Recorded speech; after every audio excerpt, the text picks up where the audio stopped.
Sinusitis सरल भाषा में नज़ला जिसको हिंदी में बोलते हैं, हमारे जो नाक के आसपास, आँखों के ऊपर, नाक के पास में, नाक के पिछले भाग में साइनसेस होते हैं, जो कि एक नॉर्मल स्ट्रक्चर है और उसमें हवा बह रही है। जब इन साइनस के अंदर हवा की बजाय कोई और सिक्रीशंस या मवाद भर जाता है, तो उस कंडीशन को हम साइनसाइटिस बोलते हैं। ऐसा इसलिए होता है कि जब ये साइनसेस, जैसे मैंने आपको बताया कि नाक के आसपास होते हैं, तो इन सब की एक ओपनिंग होती है जो कि नाक के अंदर खुलती है। तो इस ओपनिंग के थ्रू हवा जो है इन साइनस में जाती है, बाहर आती है, तो हवा का आदान-प्रदान साइनसेस में होता रहता है। किसी भी वजह से ये ओपनिंग अगर बंद हो जाए, तो फिर साइनसाइटिस होने के चांसेस रहते हैं। अब बंद कब हो जाएगी? जब नाक के अंदर सूजन आ जाए, जैसे कि जुकाम हो गया, लंबे टाइम तक जुकाम रह गया, या साइनस में गंदा पानी चला जाए स्विमिंग करने के टाइम में, या नाक के अंदर पॉलिप्स की समस्या हो, मांस बढ़ गया हो और वो मांस बढ़ के साइनस की जो ओपनिंग है उसको ऑब्स्ट्रक्ट कर रहा हो, रोक रहा हो, तो अंदर हवा का आदान-प्रदान नहीं हो पाएगा।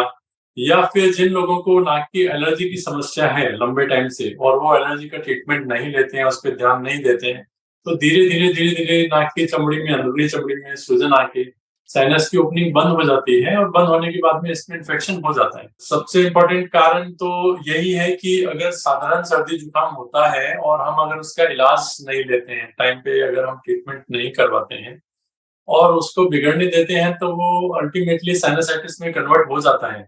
और इसके अलावा एलर्जी के जो पेशेंट, जैसा मैंने आपको पहले भी बताया, अगर एलर्जी कंट्रोल में नहीं रखते हैं, एलर्जी का कोई ट्रीटमेंट नहीं लेते हैं, तो भी ये साइनसाइटिस में कन्वर्ट हो जाता है। आज नहीं तो कल हो जाएगा, इसके चांसेस बहुत ज़्यादा रहते हैं।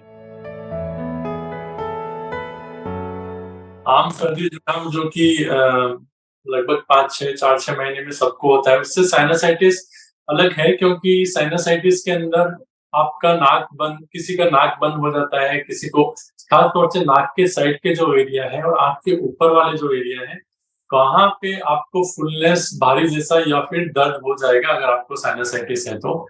इसके अलावा गले के पिछले भाग में आपको कुछ न कुछ आ रहा है ऐसा लगेगा, बार-बार ऐसा करके गला साफ करने की आपको इच्छा होगी कि मैं गला साफ कर लूँ, बार-बार वो गले के पिछले भाग में जो भी साइनस का सिक्रीशन है, पस है, वो ट्रिकल डाउन करता रहेगा।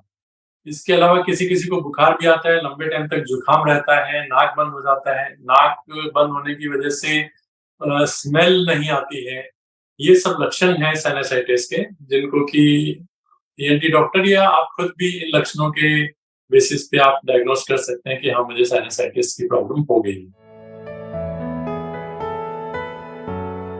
इसका डायग्नोसिस अगेन पेशेंट के सिम्पटम्स के बेसिस पे होता है। पेशेंट को जबड़े में दर्द होता है, नाक में सुगंध नहीं आती है, या फिर बदबू, उसके नाक से बदबू आती है, जो कि और लोग बता सकते हैं, क्योंकि जब साइनसाइटिस का मवाद सड़ जाता है, मवाद पड़ जाता है, तो उसमें सांस के अंदर स्मेल आनी शुरू हो जाती है। और सर दर्द की समस्या रहती है, आंखों के नीचे और आंखों के ऊपर दर्द रहता है, नाक में कंजेशन रहता है एनी टाइम में। और डायग्नोसिस करने के लिए अगेन हमारे पास में उसका हम सीटी स्कैन, वैसे तो एंडोस्कोप से जब नाक की जांच करते हैं, नाक के अंदर देखते हैं, तो दिख जाता है कि हाँ, इसके लक्षण हैं, उसमें पस जो है वो सामने दिखाई देने लग जाता है। और किसी-किसी में अगर ये सब नहीं दिख रहा हो, तो फिर सीटी स्कैन करा के उसकी पुष्टि करी जा सकती है, कन्फर्मेशन किया जा सकता है। साइनसाइटिस जब होता है, जब साइनस की ओपनिंग जो है वो किसी न किसी वजह से बंद हो जाए। तो अगर वो ओपनिंग बंद होती है, तो आप उसको 1 दिन में दवाओं से नहीं खोल सकते हैं। हमें उसका इलाज लंबा लेना पड़ता है। 2 हफ्ते से 3 हफ्ते या 4 हफ्ते तक भी लेना पड़ सकता है। जो इन्फेक्शन है उसके लिए एंटीबायोटिक्स प्लस एंटी, अपना जो ओपनिंग है उसको खोलने के लिए डिकंजेस्टेंट टैबलेट्स और नाक का स्प्रे देते हैं। और अमूमन जो मेडिकल ट्रीटमेंट है वो 60, 70, 80% लोगों में सक्सेसफुल रहता है और ये ठीक हो जाता है। जब लंबे समय तक साइनसाइटिस रहता है और कंट्रोल में नहीं आता है, तभी ज़्यादा देखने में आते हैं। तो इसमें मेन जो इम्पोर्टेंट कॉम्प्लिकेशन है, ये साइनसेस जो हमारे हैं आँख के ऊपर और नीचे स्थित है। अगर ये इन्फेक्शन आँख में फैलता है, और कंट्रोल नहीं होता है, तो आँख के अंदर भी मवाद इकट्ठा हो सकता है और बहुत रेयरली ऑर्बिटल कॉम्प्लिकेशन जो है उसमें आँखों की रोशनी भी जा सकती है। और इसी तरह से इसका इन्फेक्शन जो है हमारे दिमाग और साइनस नाक के बीच में भी एक बहुत पतली हड्डी होती है। तो अगर इन्फेक्शन बहुत लंबे टाइम तक रहे, हालाँकि बहुत कम देखने में आता है, बहुत रेयर है, लेकिन दिमाग में भी उसका इन्फेक्शन हो सकता है।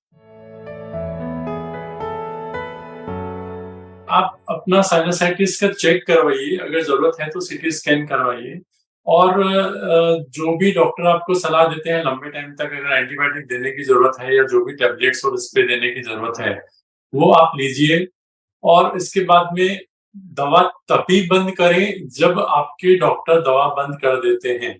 5 दिन दवा लिया, मेरा दर्द चला गया है या मेरा जुकाम ठीक हो गया, अभी मुझे दवाई की ज़रूरत नहीं है, ऐसा मानकर आप अगर करेंगे तो ये पहले से भी ज़्यादा खराब होके सामने दोबारा से आ सकता है।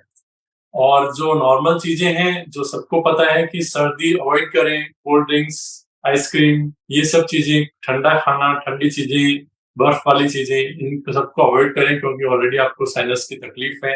अगर आपको एलर्जी है तो उसको कंट्रोल में रखें। ये सब करेंगे तो आपका ट्रीटमेंट सक्सेसफुल हो जाएगा और बहुत कम लोगों में सर्जरी से उस साइनस की जो ओपनिंग है उसको बड़ा करने की ज़रूरत पड़ती है। अगर उसकी ज़रूरत है तो वो करवा लें, ये एक साधारण प्रोसेस है। दूरबीन से होता है, बिना चेहरे पे कोई कटिंग करे या निशान लगाए। तो जिन लोगों को एलर्जी की समस्या है या जिन लोगों को थोड़ा भी ठंडा पीने में नाक बंद हो जाता है, नाक जाम हो जाते हैं, सर दर्द शुरू हो जाता है, वो लोग विशेष रूप से सावधान रहें और अपना एलर्जी को कंट्रोल में रखें और ठंडे पानी को या ठंडे चीज़ों को अवॉइड करें, तो साइनसाइटिस होने के चांसेस जो हैं वो मिनिमाइज़ किए जा सकते हैं।